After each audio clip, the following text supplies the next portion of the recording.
G'day legends, it is your mate from Gold Jumper here. And boy, do we have an absolute ripper of a market update for you today. Jump up and under, let's get into it.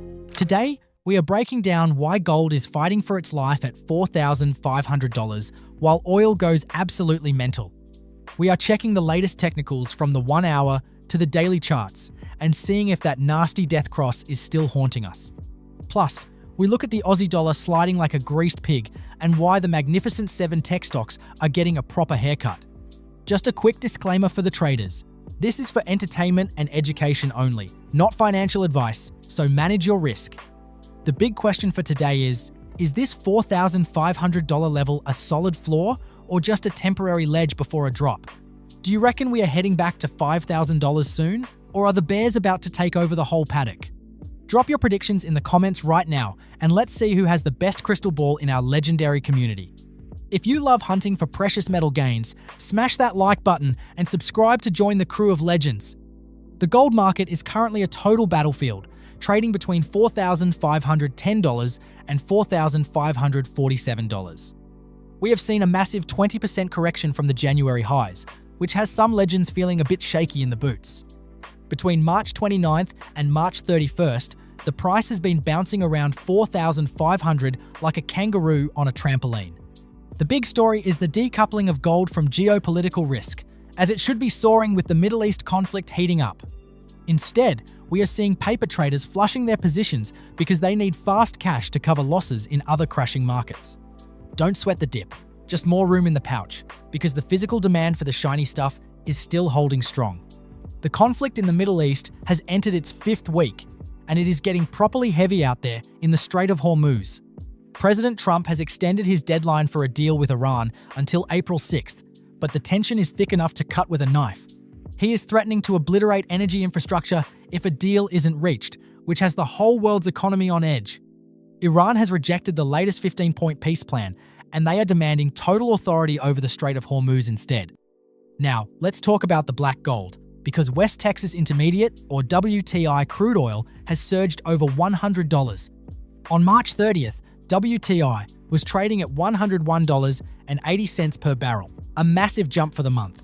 The OVX, which tracks oil volatility, has skyrocketed to an extreme level of 96.64, which is absolute madness. Compare that to the Gold Volatility Index, the GVZ, which is sitting at 45.51, and you see where the real fire is. Higher oil means the Federal Reserve is unlikely to cut interest rates, and that is acting like a lead weight on gold prices. If the Strait of Hormuz gets blocked, analysts reckon we could see oil hitting $150 per barrel very soon. Traders are caught between wanting gold for safety and being worried about the Fed's next aggressive move in the States. Since gold does not pay interest, it becomes less attractive when Treasury bond yields are climbing high because of inflation fears. This indirect correlation between oil and gold has turned sharply negative, with the oil shock currently winning the tug of war. Watch the oil prices closely, because if WTI starts to cool off, gold will lose that hawkish Fed pressure very quickly. The AUD-USD currency pair is also feeling the pinch, sliding down to around 0.6850 this week. Only a few weeks ago, it hit a 3.5-year high, but the global risk-off mood is dragging it down like a stone. Back home, the ASX 200 index finished Monday down 0.6%, closing at 8,456. For the month of March, the ASX is down over 8%, which is a proper gut punch for our local Aussie investors.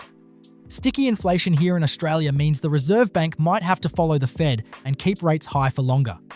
Meanwhile, the SP 500 in the States has fallen nearly 6% in March as the tech bubble starts to hiss.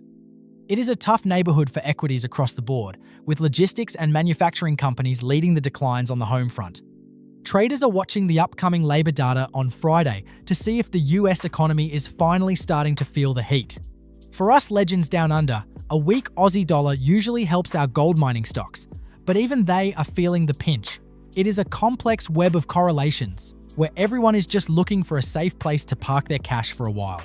The big tech giants, known as the Magnificent 7, have officially entered a bit of a correction phase this month. Microsoft has taken the biggest hit, falling about 32% from its recent highs as investors rotate their capital out. Meta is down 25% and Alphabet has shed 15%, as the hype around AI starts to face reality. Even the legendary Nvidia and Amazon are struggling to stay green for the year, which is a massive shift in sentiment. Institutional investors are pulling money out of these high-growth tech stocks and moving into energy and domestic manufacturing instead. This rotation is causing a lot of forced selling, where funds have to dump gold to cover their losses in the stock market. It is not that they don't like gold, it is just that gold is easy to sell when you need money in a hurry. Some legends are calling this a dot-com era repeat, with valuations finally coming back down to earth where they belong.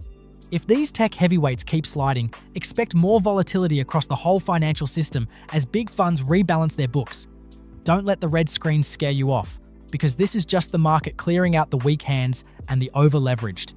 While the paper markets are messy, the long-term story of de-dollarization is gathering a massive amount of steam right now. The BRICS nations have announced plans for a new blockchain-based payment system to compete directly with the US dollar. Iran is already demanding that oil shipments through the Strait of Hormuz be settled in Chinese yuan instead of the greenback. This is a huge challenge to the petrodollar system that has ruled the world's financial plumbing for over 50 years. If the dollar loses its status as the only currency for oil, the demand for gold as a neutral reserve will skyrocket. Central banks are already shifting their reserves, with some countries settling 99% of their trade in local currencies lately. Even though the dollar is currently holding near the 100 mark on the DXY index, its foundations are looking shaky. Legends like Paul Tudor Jones are warning that with the US debt where it is, all roads lead back to inflation. He reckons the only way out is to inflate the debt away, which is exactly why you want to own real, hard assets. It is a multi-decade shift that we are witnessing in real time, and gold is right at the heart of the new order. Let's take a look at copper, the doctor of the economy, which is currently trading at $5.46. The copper-to-gold ratio has dropped significantly, which often signals a slowdown in global industrial activity and building projects. 1 ounce of copper is now worth only 0.000076 ounces of gold as of this week. When this ratio falls, it means investors are being cautious with their capital and favoring insurance over expansion and growth. China's industrial demand for copper has been a bit sluggish, which is a big concern for our mining sector here in Australia. However, some big miners like Rio Tinto are pushing back their new projects, which will keep the supply tight in the long run. Demand for copper in AI data centers is still accelerating, which might provide a floor for the red metal very soon. Everything in the macro world is currently revolving around energy costs and how they affect the cost of doing business. If copper starts to bounce, it could be a sign that the global economy is ready to turn the corner and grow again. But for now, the stagflation word is being tossed around a lot as growth slows down while inflation keeps rising high. Despite the recent price drop, some of the biggest names on Wall Street are still screaming that gold is a massive buy. JP Morgan has a year-end target of $6,300, while Deutsche Bank is looking at $6,000. Stanley Druckenmiller, a legend in the game, says he still owns gold because it is a 5,000-year-old brand he trusts. He is worried the Fed has declared victory on inflation too early and that a repeat of the 1970s is coming. Even Robert Kiyosaki is out here with a wild prediction that gold could hit $35,000 if the system resets. While that might be a bit of a stretch, it shows you the level of conviction the hard asset crowd has right now. Over on Wall Street Bets, the retail legends are noticing a huge mismatch between paper gold and the actual physical stuff. There are over 200 million ounces in paper contracts, but only 88 million ounces of registered physical gold in vaults. This has the YOLO crowd excited about a potential short squeeze if everyone tries to get their hands on physical bars. It is a classic battle between the paper traders in Chicago and the stackers who want the real deal in their safe. Let's zoom into the gold price action for the end of March, specifically that $4,500 pivot point. On Monday, March 30th, gold was holding small gains, trading just above $4,510 per ounce. This comes after a massive 15% drop from the peak earlier in the month when it hit $5,600. We are currently in a basing pattern where the market is trying to figure out if the worst of the selling is over. The range between $4,325 and $4,630 is currently the main battleground for traders. Buying interest finally emerged near the $4,099 level, which looks like a major line in the sand. If we can recapture the $4,600 level, it would be a huge signal that the recovery is on. But for now, we are seeing a lot of indecision as everyone waits for the next big headline or economic data release. Don't sweat the dip, just more room in the pouch because the long-term bull market is still technically intact for now. We have seen these 18% pullbacks before, and they usually shake out the weak hands before the next big rally. Moving on to the technicals, let's break down the indicators that are driving the current price action for our traders. On the 1-hour chart, gold is showing some signs of life with higher highs and higher lows in the short term.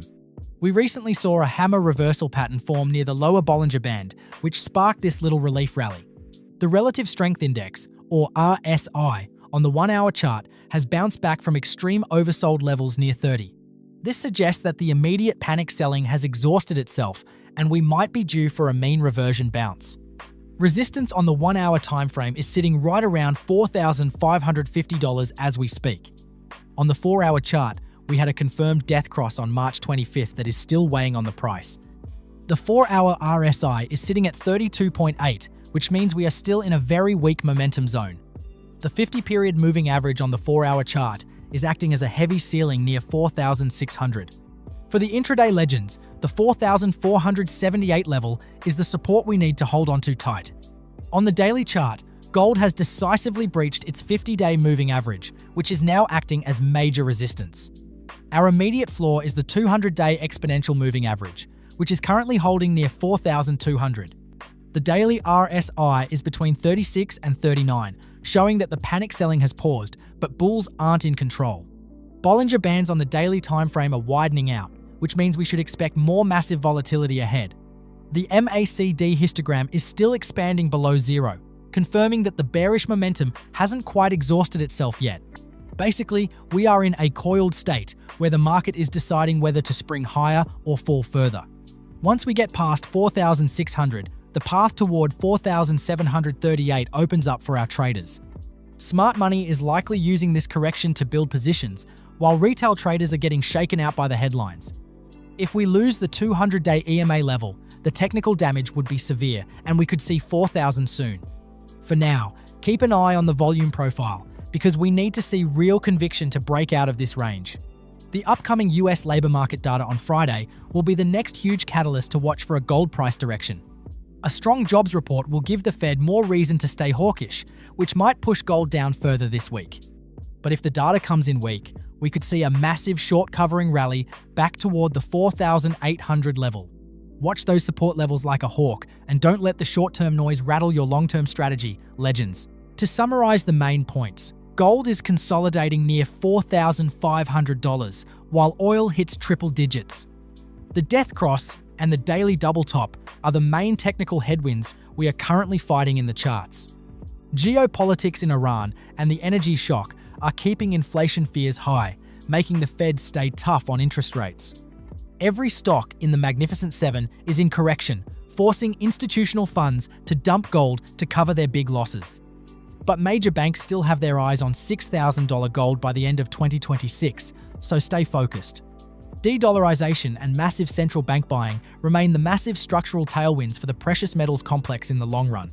We are in a basing pattern, and the next few sessions will determine if we have hit the ultimate bottom yet. So, what is your prediction for gold by the end of April? Is the bottom in, or are we falling further? Drop your thoughts in the comments below, and let's get a big discussion going with all you legendary traders. Smash that like button, hit subscribe, and share this with your mates who are stressing about their portfolios right now. Stay active, stay legendary. Catch ya!